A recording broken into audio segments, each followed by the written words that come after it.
Good morning, September 19, 2016. This is CISG114, Section 1 Technology. Today is day number 9 in the week number 5. So let's get started. First of all, welcome back to this class. Time flies. Time flies. Look at that. We are already in week number 5. And this week comes from September the 19th and through September the 24th. So maybe we get started now.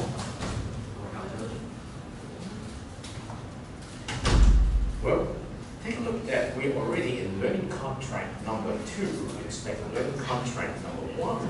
Do you still remember the theme for learning contract number 1? It is IBL, inquiry-based learning.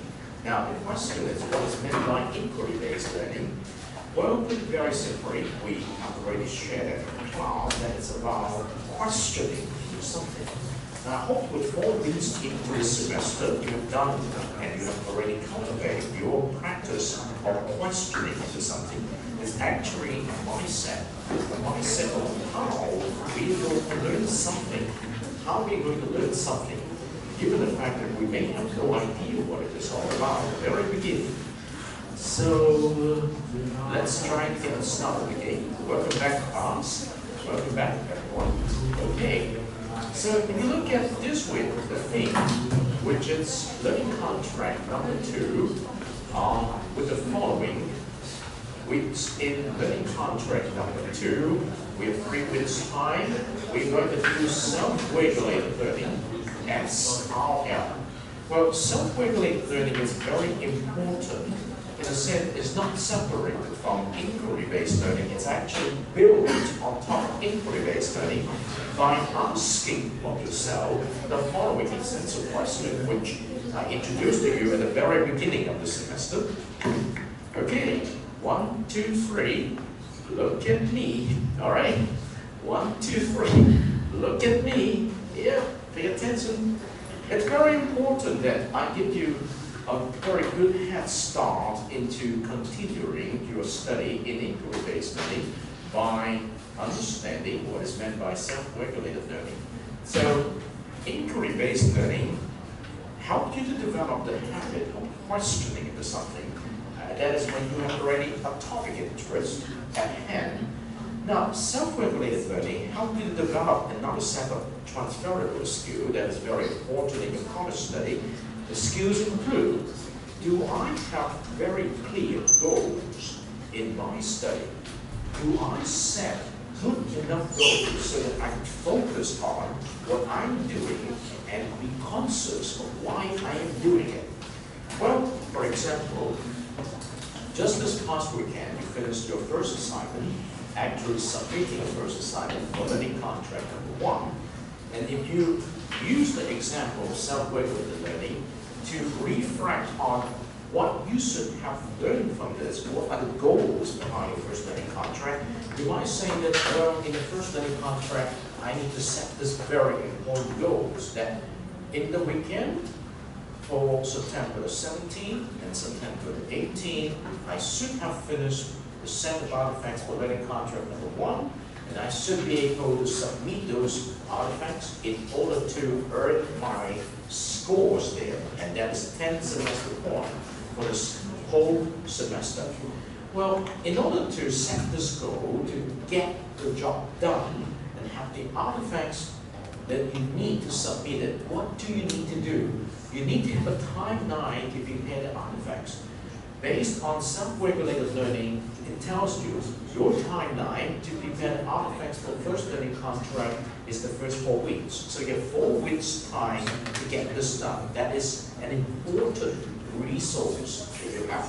In self-regulated learning, when we say that we are going to set goals for our activity, we need to ask for how much time do we have. That is an important resource for us to use in order to get the job done. Without time resource, no one can get things done. You want to do everything great in the world, but if you discover that you just have 1 day to live and tomorrow you're going to die, your resource is 1 day. All right? So here, your resource for first learning contract is 4 weeks. So this is an important idea. You need to keep in mind in self-regulated learning. Set goals for your activity. Understand a timeline within which you need to get the things done. And then what do you need to do? You need to have an action plan. You must have an action plan. You need to know what you're going to do within a timeline and how you're going to do it. So in self-regulated learning, it's a kind of habits of thinking. Besides questioning something, it's how you're going to time manage yourself, how you're going to task manage yourself, how you're going to goal manage yourself. So you need to set goals. If you want to achieve the goals, you need to know the timeline, you need to know the resources you have, and you need to come up with an action plan. But after the action plan has come up, you carry out the steps. You want to do something, and then an important perspective of self-regulated learning next is you need to evaluate your progress. You need to evaluate your progress. What if your progress is not good enough? Like going to still doing what you're supposed to do without much progress? Or are you going to change the way you're going to do things in order to catch up, to improve your progress? The work in progress tells you this is the thing you should be doing, way to go, or this is not the thing you should be doing. You need to change it, adjust your plan.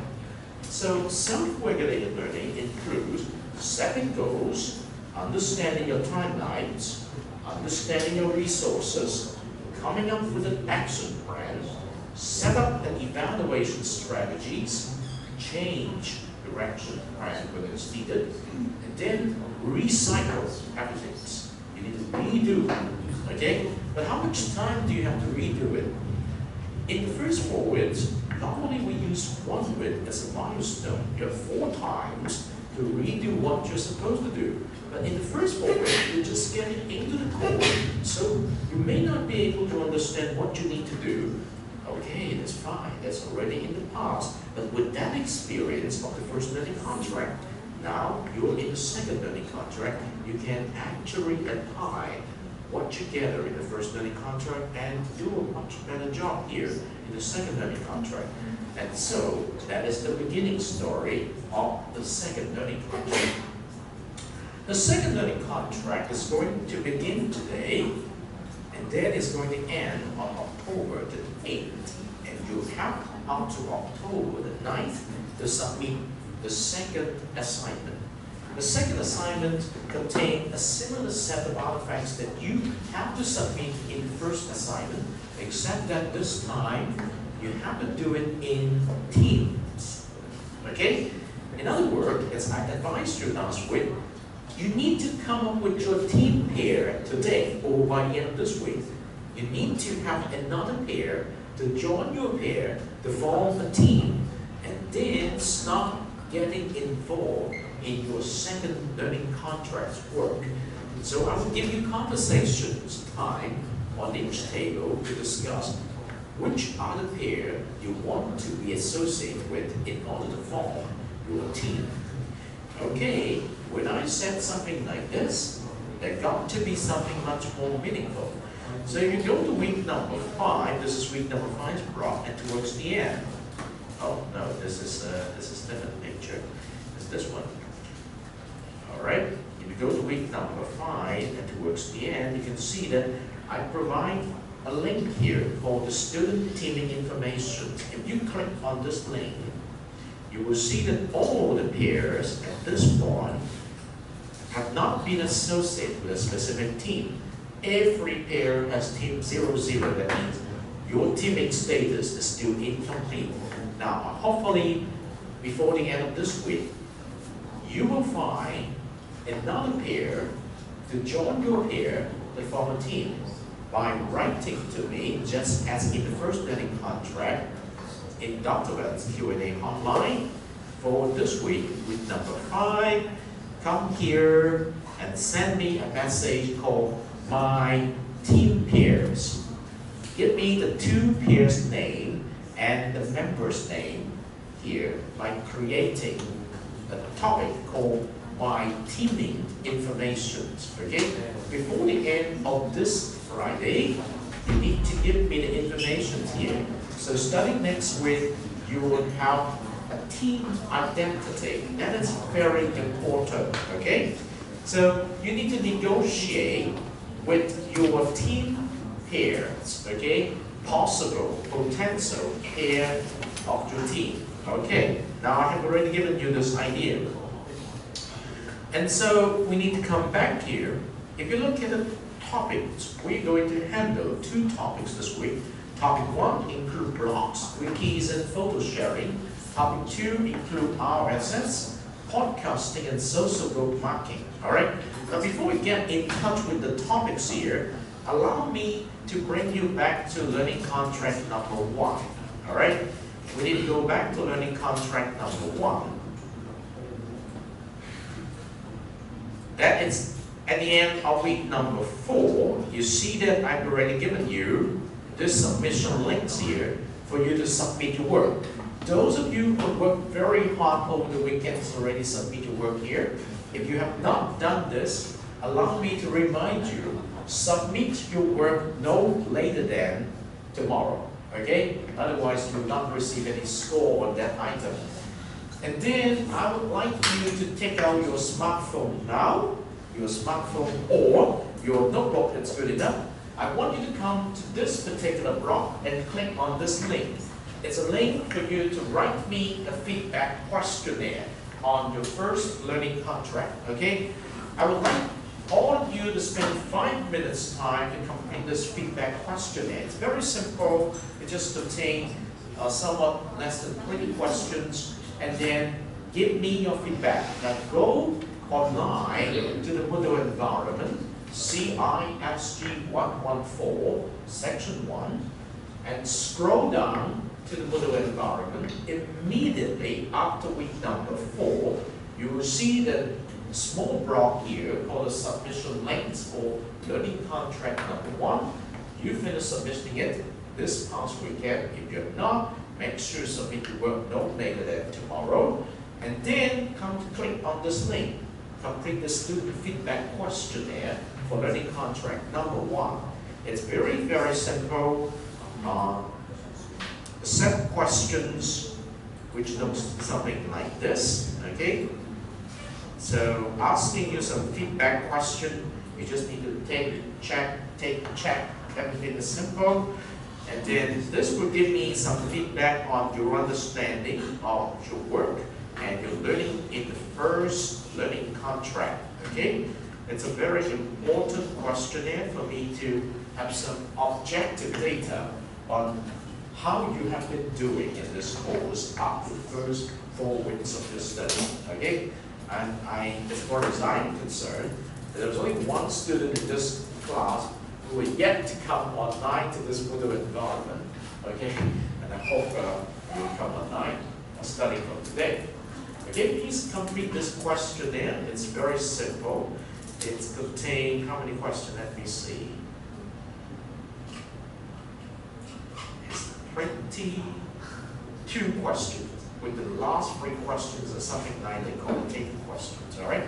So make sure you spend 5 minutes, at most 10 minutes to complete this questionnaire now online with your local computer, with your smartphone. Get online to the Moodle environment and complete it. Okay? It's very important that you do this.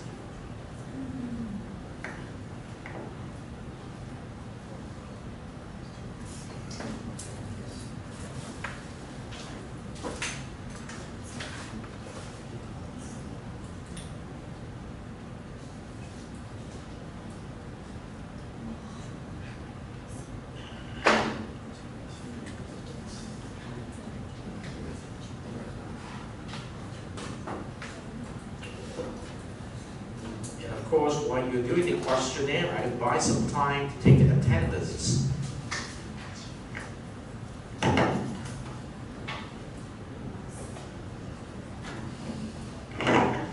Rex, are you here today? Thank you. Thank you very much. Fiora, thank you. Hertz, thank you. Thank you very much. here. Neil, are you here? Still not here yet? Yes. Oh, thank you very much. You're here, you're back. And then Coco, K-O-K-O. Oh, I think he asked for it. C-O-C-O is here today, yeah. Very good. And then it's Adrian, thank you. Vicky, thank you. Arisus, thank you. Naomi, thank you. Rajon, thank you. And then Tai Tai, thank you. Hongbin, thank you. Schofield, thank you. Very good. Marina, thank you. Selena, thank you. And then Addison, thank you. Rita, thank you. Karen, thank you. Boss, thank you. Antra, thank you. Tiffany, thank you. So the first page is open.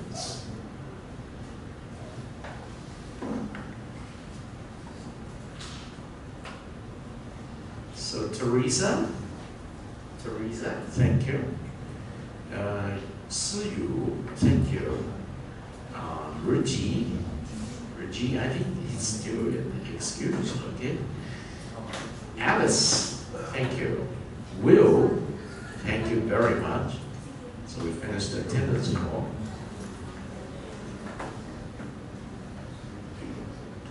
So have you finished the questionnaire? All the students at this point? It should be 5 minutes work. All right? Everything that's being asked of you in this questionnaire has already been well inquired in the first 4 weeks of the semester, and I just want to make sure that you do not miss them out, so I include them in the questionnaire. And also some of the very important questions on what's your learning experience in the first 4 weeks. Okay? It's very good.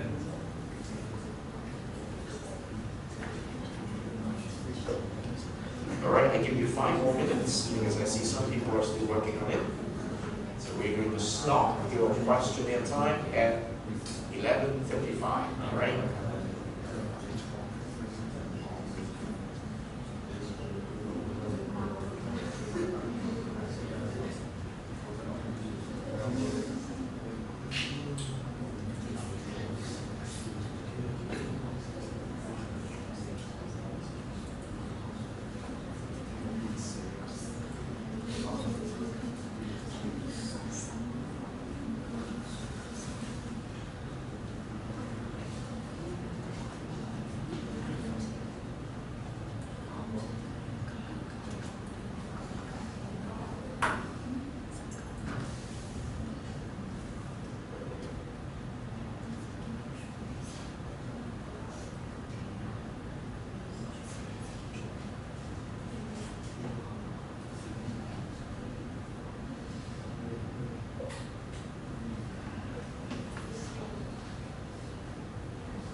Yes, help yourself.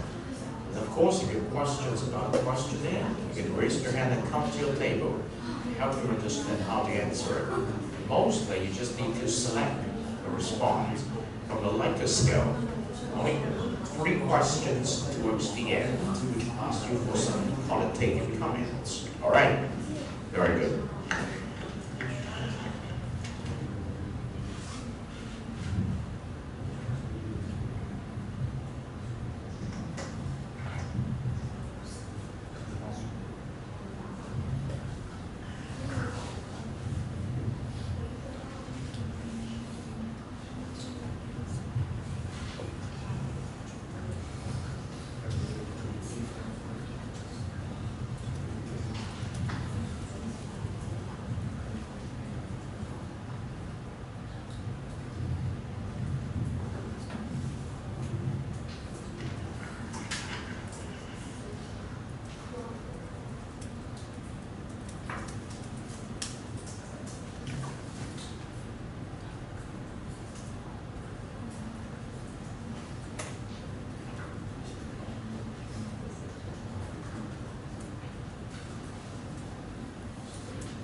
more minutes to the end of the questionnaire completion sections.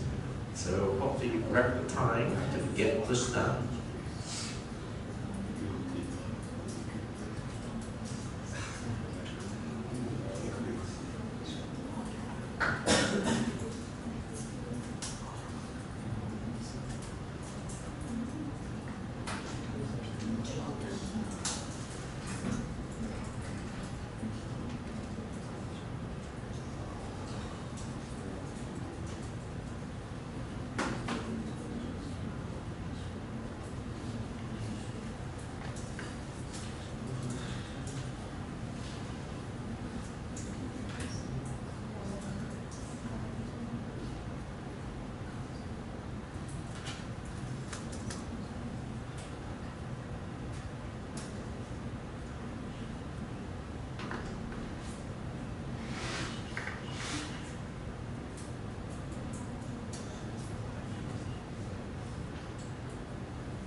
Sure, once you're finished the questioning, you're free to discuss with your table members. Make some voices, you're very much welcome. This is not supposed to be a quiet classroom, but a classroom in which interactions among students are very much cherished. One more minute.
Hopefully you've already completed the questionnaire. So we are about time to resume our class. So to resume our class today, I would like to pay a visit to the submission next year in store to collect your work in a first learning contract. And hopefully you will have some inspirations from it. There are 28 students in this class, so let's take a look at how many of you have already submitted your proposal. Based on these figures, out of the 28 students, because two more are actually it's 27 or 28, 18 of you have already submitted the work, and that means about 9 to 10 students you have not submitted your work. That's on this past weekend. Okay, so this is the first number of students who submit the proposal. And then let's take a look at the online literature notes. I got 19 students who submit the journal, 18 students who submit the proposal. All right? So, and then what about the discussion forum details? Discussion forum details, let's take a look at it. I got 17 students who submit the discussion forum details. 17, 18, and 19, all right? And then what about the PowerPoint?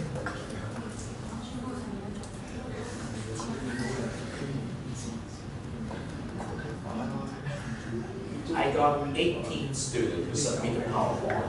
Now, largely speaking, it's not too bad because more than half of the class you submit something, all right? So, but what about those students who have not submitted work? Allow me to remind you, please submit the item no later than tomorrow, okay? That's very important that I remind you things like this. All right, so having said that, let's get back to this week's work.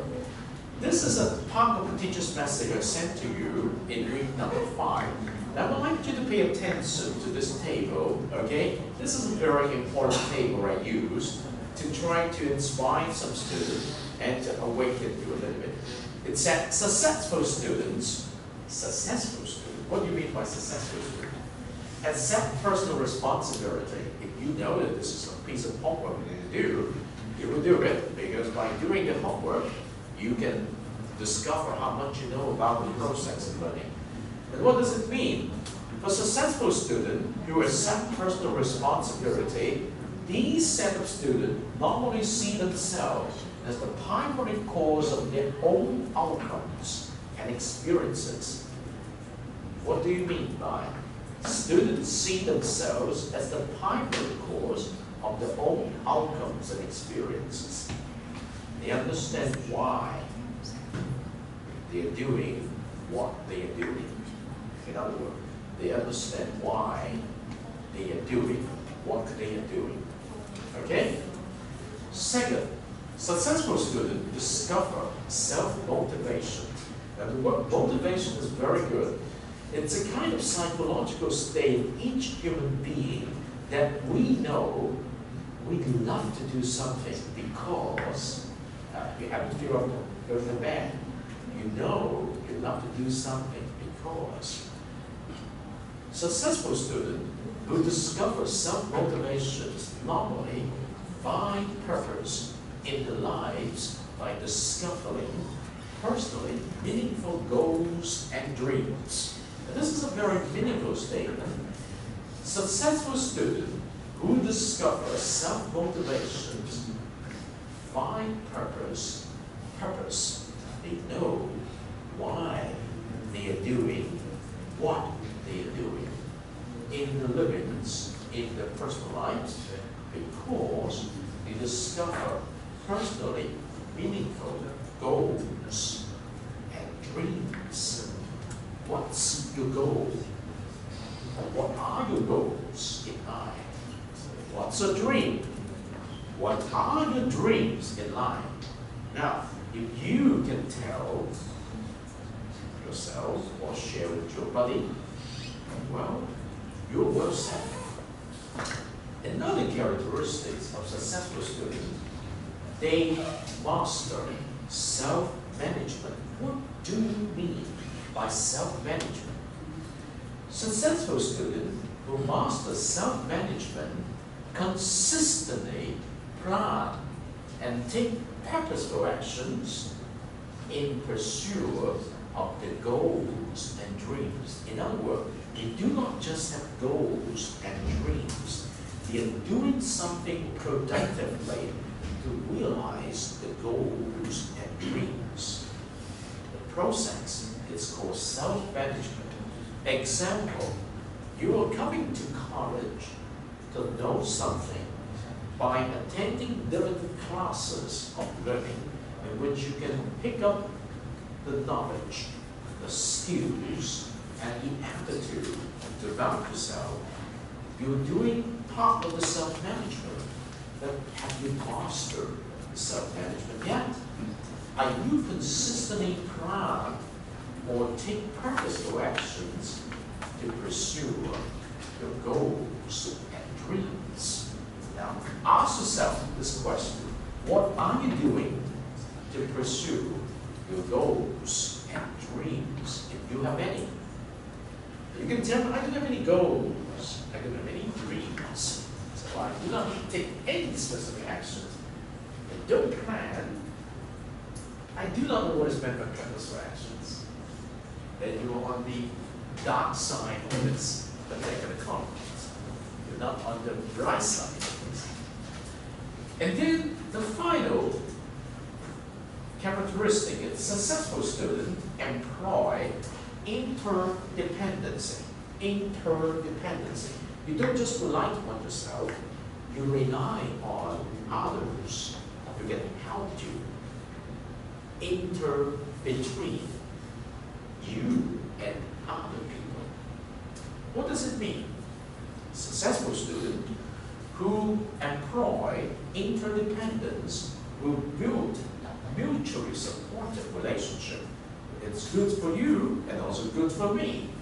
That can help achieve the goal. We work together, we can easily come up with what is needed in the first learning contract You can submit your portions, I can submit my portions. You need my help, and I need your help too.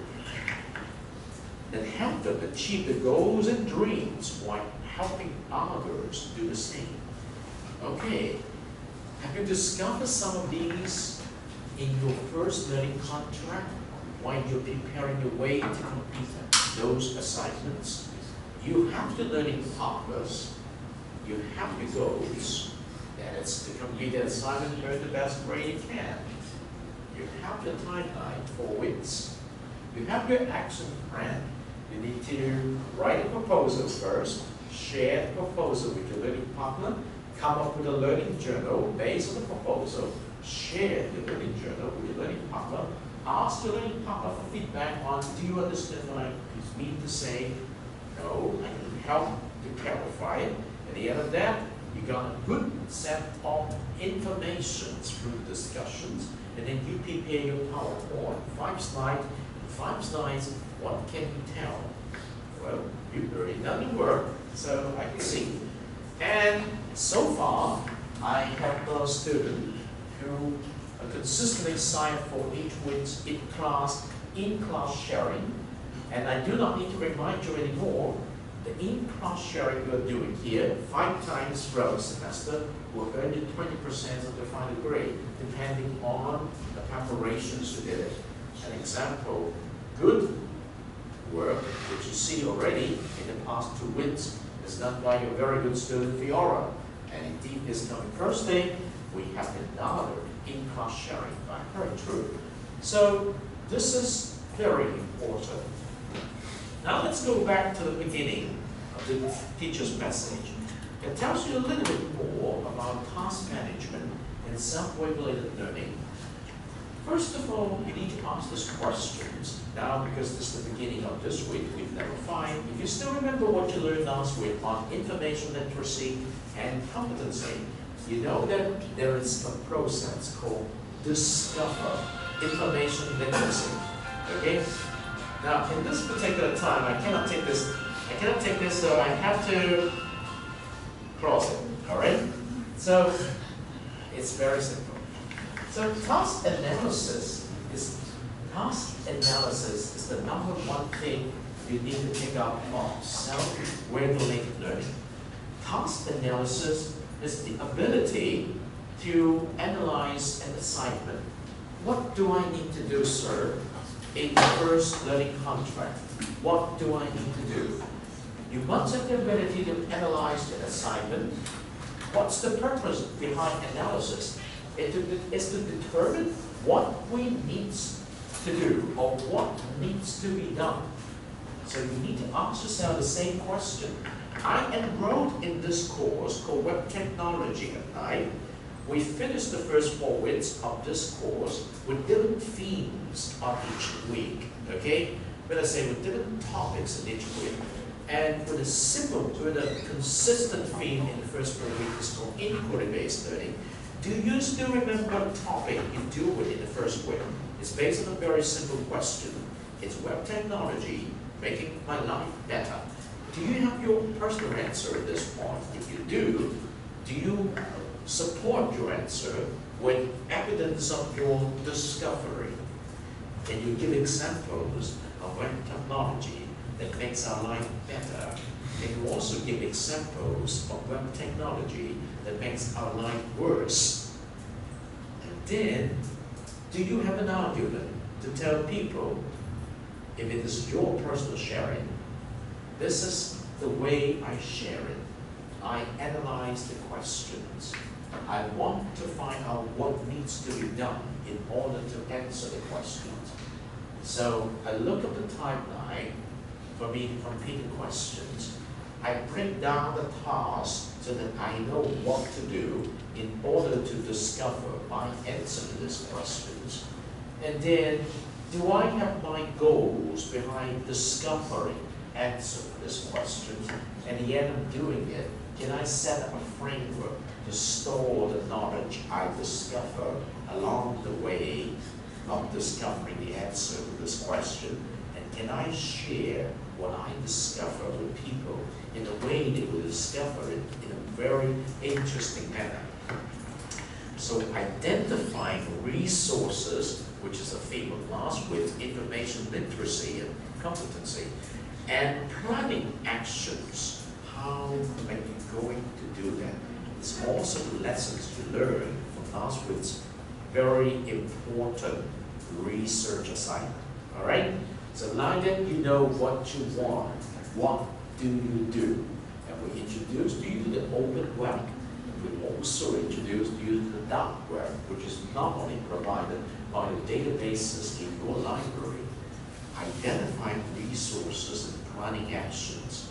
And then, once you have your action plan, what are you supposed to do? Sit there without doing anything? No. You take actions based on your planning. What does it mean? You put things together. You gather the resources. You ask certain questions. You justify your course. That's why you write your proposal. Remember, before you write your journal, you need to select a topic. Once you select a topic, you need to find relevant resources to support your investigations of the topic in the proposal between 3 and 5. You also need to outline specific questions for you to look into the topic. And finally, you need to come up with a paragraph, not more than 200 English words, to justify why you choose the topic. Okay? Everything you did is already within this framework. And then, what you have not done enough in the first learning contract is to assess the actions, assess the effectiveness of your actions, so that you know that if you're doing it in a positive way or negative way. What does it mean by positive way? In a positive way, that means you discover that your work in progress is good enough, you have enough information for you to answer some of the questions you want to answer. In a negative way, you discover too much information that you really do not know how to handle the information. You write, grab some information, put it in a basket. What baskets do we have? When you write a journal, I invite you to look at the journal as if you're discovering things in your pocket, so that you can classify the information, put it in your observations, match it with your sub-question, put it in your interpretations, and pick it up with your lessons learned, put it in your applications. Before you can do all of these, you need to do assessment. Am I doing it right? You might be doing something right, but that something you're doing might be the wrong thing. That is not good. You might not be doing something right, but you are going in the right direction. What you need is, you need to make sure in this direction you're doing it correctly. Okay? So you need assessment. So self-regulated learning in the practice of teamwork is very important, because you don't do things alone. Besides your learning partner, you have another peer joining your peer as a team. So between the two heads on one side is one peer, and the two heads on the other side as your team peer, you have 4 heads in your team to provide feedback to you. It's very important, so you can play the games of group work, set group goals, manage group timeline, manage group resources, divisions of work between the two teams, identifications of goals within the pair, and come up with a unified team goal. Wow, exciting. All right, so let's go back to this week. We have 2 topics we want to cover. Something very simple, but a lot more difficult to put into good practice. So before we introduce to you blogs, wiki, and photo sharings today, allow me to make sure that you understand the meaning of collaborative and cooperative learning. And these 2 works also involve group work. Group work based on the collaborative model is a little bit different from the group work based on the cooperative model. Let's take it this way. I have a pair of 2 students.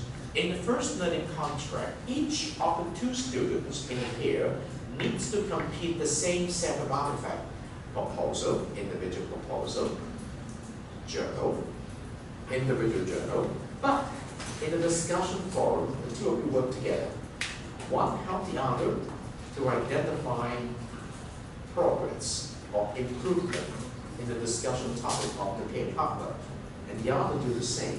And finally, individually, you do the PowerPoint. That means what? You are doing the job separately, largely, but only with small portions of the work, you need the help of another person. And when that person's helped you, he or she is doing your job, not his or her job. When you help him or her, you are doing his or her job, not your job. That is the cooperative model. Cooperative model means I have a big piece of task. I divide this task into two parts, and I assign one part to one person, assign another part to another person, and each of the two persons will complete his or her part, and then to complete the solution will merge together. That is cooperations. What about collaborations? Collaboration is we have a piece of work. We can divide a piece of work still, but when we want to get a piece of work that has been divided from a big pie, we want two persons to work on that part collaboratively. That means not independently, but always with two hands. But with the two hands with a boundary of divisions of work. So it's very interesting that you need to understand that. With that as the background, allow me to give you 4 to 5 minutes time, or actually 3 minutes time of this introduction. You're watching a video that talks about some of the aspects of You see that the bandwidth and the speed of the internet is not good enough. The sound comes, the video does not. So it's not very efficiency. Collaborative and comparative learning. And it's okay, just listen. You may think, oh, comparative and collaborative learning, they are the same. Wrong. Comparative learning is often confused with collaborative learning. Although both involve group work, they are not the same. In comparative learning, students work together in structured activity. However, each person is responsible and creative for a portion of the work. Whereas in collaborative learning, students work together to solve a problem, taking advantage of the different abilities that each one of the members of the group has in order to achieve the same goal. Collaborative learning. Now, let's take a look at some of the differences these two techniques have.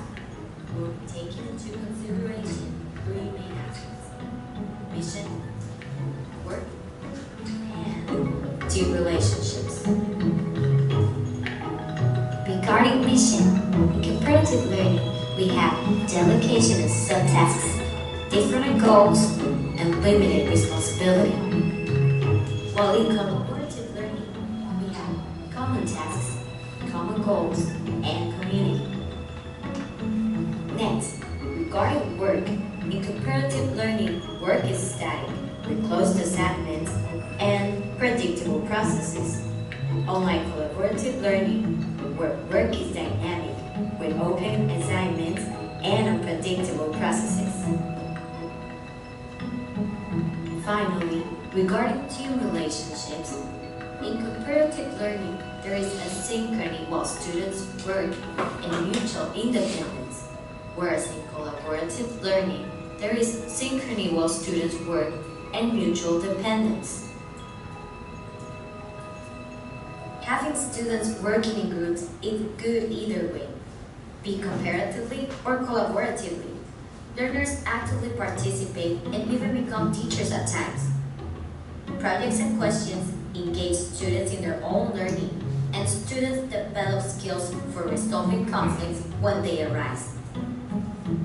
Using comparative and collaborative learning can be a very effective and powerful tool, as long as teachers make sure that their students know diversity is accepted and that all contributions are valued. Remember that 2 heads think better than 1. I hope that you could find the information presented here useful and for you to have enjoyed the video. Thanks for watching. going to extract 1 to 2 points that is being expressed here to help you understand the differences between cooperative and collaborative learning. You're going to do a very simple table assignment in 10 minutes after my explanations. First of all, I would like to emphasize the dynamic nature of collaborations versus the static nature of cooperations. Okay? Dynamic means you're flexible. You can make things change. Static means you go by the ground rules, divisions of work. The second thing is the closed assignment nature of cooperative learning and the open assignment nature of collaborations. So with that 2 points, I hope you keep that in mind and try to practice it in your table. Dynamic for collaborations, static for cooperations, open for collaborations, closed for cooperations. With that in mind, we're going to begin our corporate lessons in web technologies today. Now, it's very important that you try to learn together with your table member. Okay? We have 3, we have 4, we have 5, we have 3, we have 6. Okay? I would like to tell you a little bit through a couple of videos something about the web. Okay? In the first video I would like to show you is to tell you what is meant by Web 2.0. By implications, if we have Web 2.0, maybe we did have Web 1.0. So your job on your table, when I show you the video, is to try to discover the differences between Web, okay, 1.0 and Web 2.0.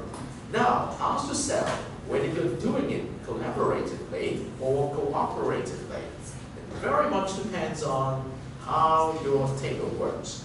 Get ready? Just 2 to 3 minutes. Listen. You need to discover.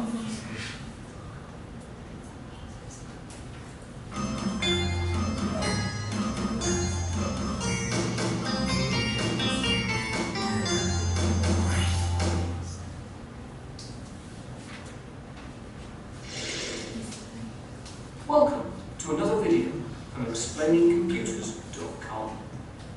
This time, I'm going to talk about Internet developments known as Web 2.0.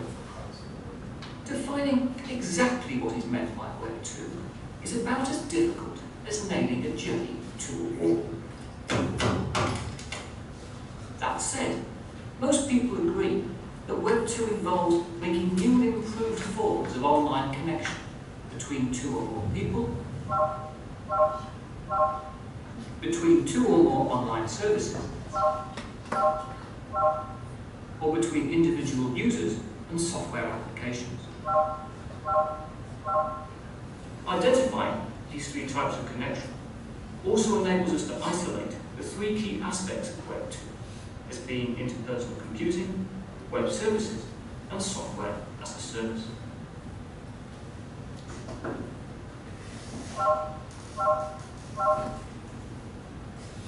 Interpersonal computing is about using online technology to connect people to each other in social networks or business teams. The key interpersonal computing aspects of Web 2 are therefore things like social networking sites, wikis, blogs, and online video. Examples of these include Facebook and MySpace for social networking, Wikipedia, blog creation sites like Blogger, and video hosts including Kaltura and YouTube. All of these sites allow anybody to add as well as to access content, to leave messages and comments, and to exchange digital media, including photographs and video.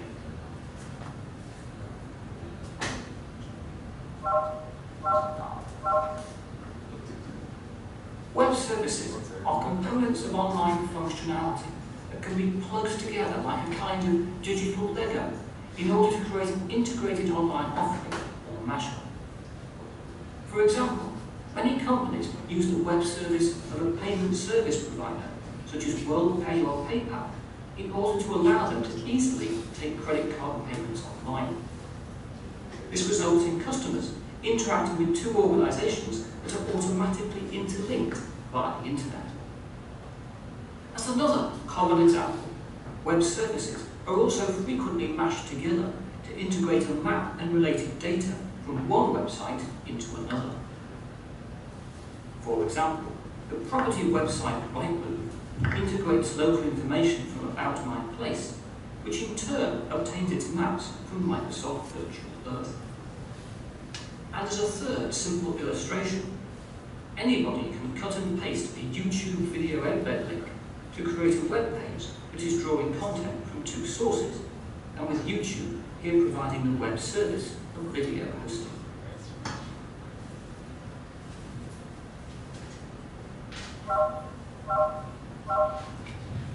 The final key aspect of Web 2 is Software as a Service, or SaaS.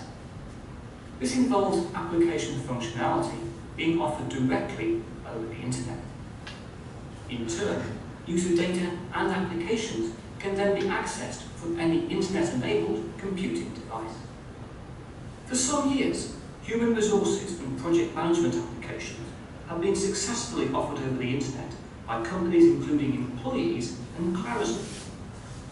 However, online replacements for personal desktop applications are now also available.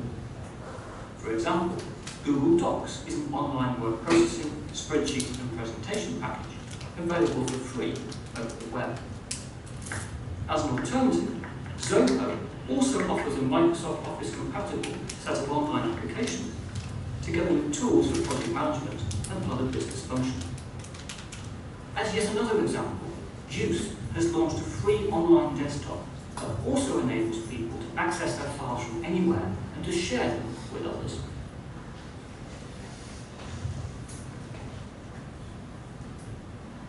Many people are still dismissing Web 2 as the latest marketing hype.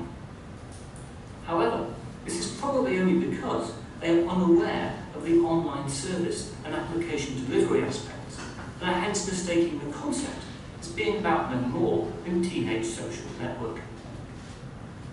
However, in terms of both business and computing, over the next few years, Web 2 is likely to change the ways in which many companies will link together, as well as the means by which many of us will access our data and software applications. Not least, the purchase and installation of expensive standalone software is likely to reduce substantially, and in turn this will impact on existing key industry players like Microsoft. As Google and other Web 2 pioneers have shown, a new business model is becoming possible. This involves providing basic applications and services for free, and then charging a small minority of users for service support, customization, or association. One challenge ahead is to see how robust and more broadly applicable this Web 2 business model may be.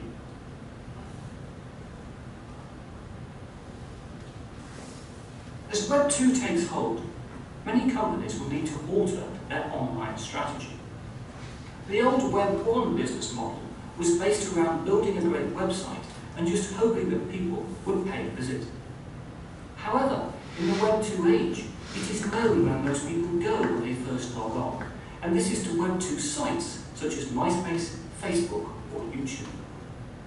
Inhabiting these magnet cyber locations where customers are known to be, rather than just expecting people to pay a company's own website a visit, therefore has to become a key online strategy. Hopefully, this video has given you an improved understanding of Web 2 and its implications. For more information, please see the Web 2 pages of explainingcomputers.com. So that's it for another video, and I hope to talk to you again very soon. Wow, in 3 minutes time, you got a lot of informations on Web 2.0, 3 major characteristics, and also a simple comparison of Web 2.0 with the previous web. Onto each table, you have 5 to 10 minutes time to discover what you learned from this video and share with your members cooperatively or collaboratively. You have to work this out. It's an in-class assignment. So on each table, Make sure you have this 5 to 10 minutes time for discover. And if you're smart enough, you can always watch it back over there. Rediscoverable. Okay, with your computer, with your smart devices, 5 to 10 minutes. What have you learned from this?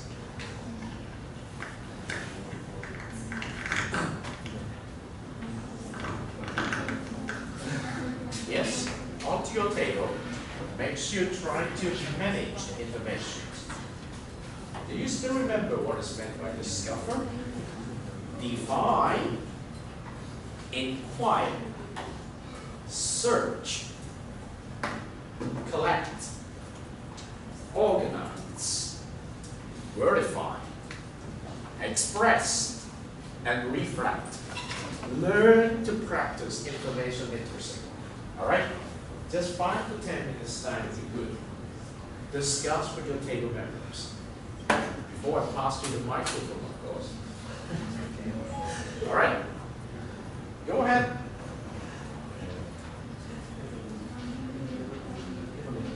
Manage. Discover.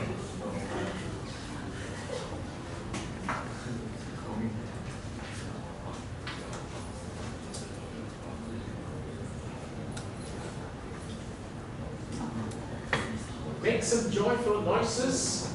It's your time to talk among your table members, of course. What is meant by web technology? Web 2.0. Characteristics. Observations, interpretations, and applications. You go through this process, okay? Always use this as your mindset to learn. All right? Observations, interpretations, and applications. All right? 5 to 10 minutes onto your table.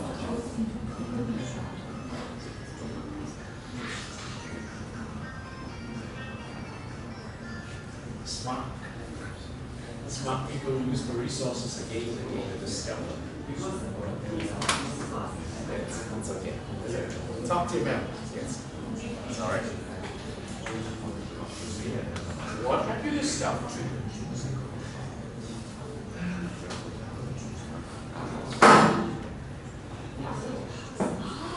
Don't be that excited. The table should be strong enough.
a chance to share your discovery over the past 5 minutes.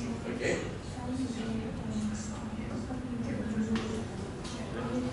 The idea is to make sure you get used to the process of observation, interpretations, and applications whenever you have a new resource for you to manage to understand what you can learn from this. It's so much better when you can learn together with your table partners.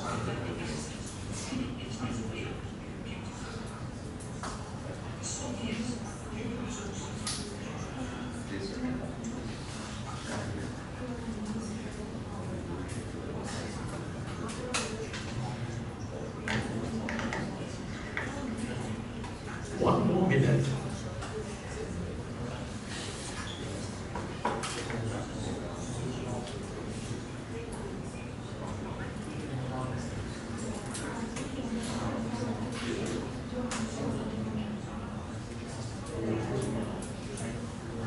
Very good. Could I invite your table to share? Thank you. I think you did a good job already. Yes. We compare y1.0 to y2.0. First, we think y1.0. It means we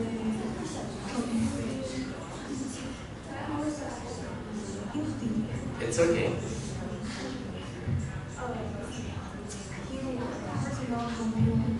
Okay, personal computing. Well, web 2.0 is interpersonal computing. Right, very good point. The first difference identified by this table is, roughly speaking, we could say that Web 1.0 is so much characterized by personal computing, while in Web 2.0 is interpersonal computing. And that's a very good observation. Yes, anyone? So with the development of technology, Yes. we exchange information more frequently. All right. The technology developed with information exchange more frequently. With information exchange much more frequently, right? So we continue. Any other ideas? Part 2 is web services. Web 1.0 serves several services while Web 2.0 serves apps, Yeah.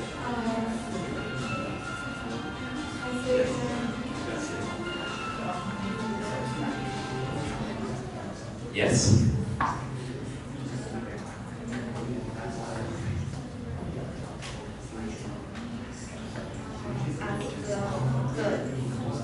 Software is the software as a service.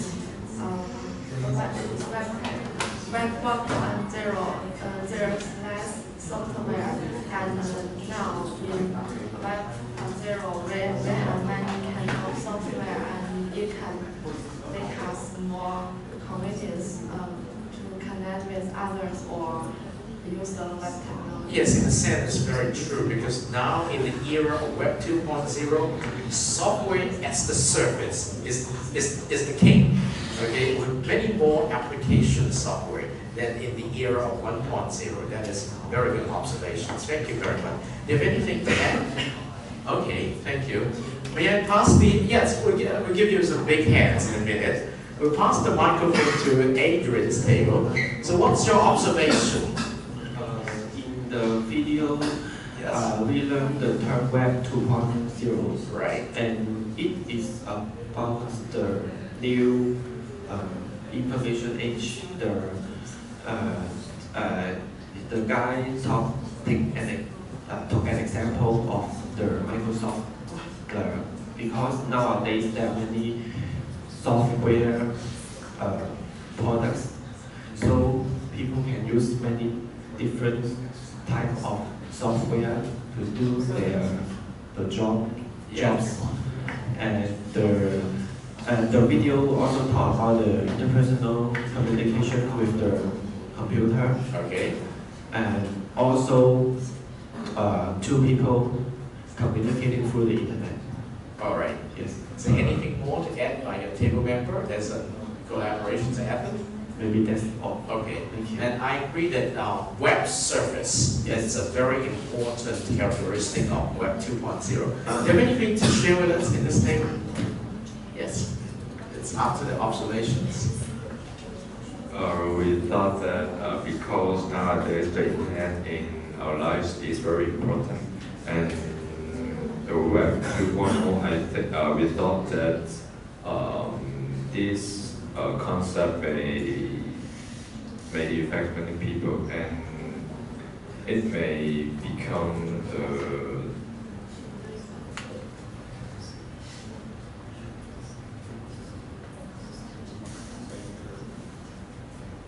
Yes.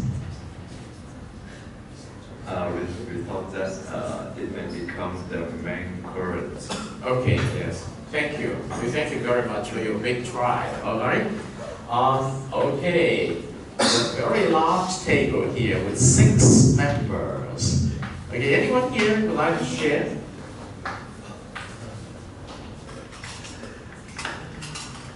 We have quite the same opinion as the first group to present. We think Web 1.0 is more likely about personal computing, which is limited to region. But for Web 2.0, we think that is a progress to help the society to develop. As the video mentioned, it has divided into interpersonal computing, web services, software as a service, these 3 parts. And we think these 3 parts are very important because, for example, for interpersonal computing, we cannot live without social network like Facebook and YouTube. And for web services, it is about payment services and micro virtual world maps such as Google Maps. And we think these devices help our life in a very important way. Very good example. And at last, the software as a service, which is related to Microsoft device such as Word and PPT. I think this is a great thing to manage project and assort information when we work in the future. And besides Microsoft, actually Google is providing enough. So before Microsoft with Google. Thank you very much. Thank you. Thank you. So may I invite, okay, Taizai and Addison, this is your table. Thank you. All right, thank you. So the Web 2.0 is the second stage of the World Wide Web. Right, okay. And the Web 2.0 divided into 3 parts. All right. The first part is the interpersonal computing. Okay. It's the person to person. And the second one is the web service, is involve applications. Okay, that's very good. And the last one is the software as a service, is involving interaction with the digital content. Yeah. So, yes. And Could you give some very simple example of the third category, software as services? interpersonal computing is like our messaging each other using through the internet, and the web service is like Google or maybe on Facebook or YouTube to search information or do some work. And the last one is software as a service, maybe like Microsoft Office 365. Right. Microsoft Office. Thank you very much for the paper. Okay, may I invite the table to share, tell us something about your discovery. Do you have anything you find that is interesting? This video explains interpersonal computing, web service, and software as a service, and actually is that software. Yes. Okay, that's It's very good. You pay close attention to what the video said. Timothy. I think Web 2.0 is more about the years of creating all the things, number of relations that is keep the internet users engaging with interactions, all right? So more possibility for interactions, such as posting a blog, right? People can feedback to your blog, something like this, right? There are more things that will have recognition and Okay, pervasive network, that's very true. Example of this? You have any example of pervasive network? 4G. You're using 4G smartphone, right? Thank you very much. And I think you have given a lot of very good examples, and actually when I listened to your sharing, I discovered you extend the idea to many of the modern day examples you experience. Now today is just the beginning of what you are going to go through. On the first day, we'll show you a little bit more about the blogs and wikis and how we're going to use it in college education. Well, we finished taking attendance, and I welcome you back here in week number 5. This is day number 9. Now it's time for you to go have lunch. So that's it for today's CISG114, section 1, Web Technology and Life. Until this first day, stay tuned.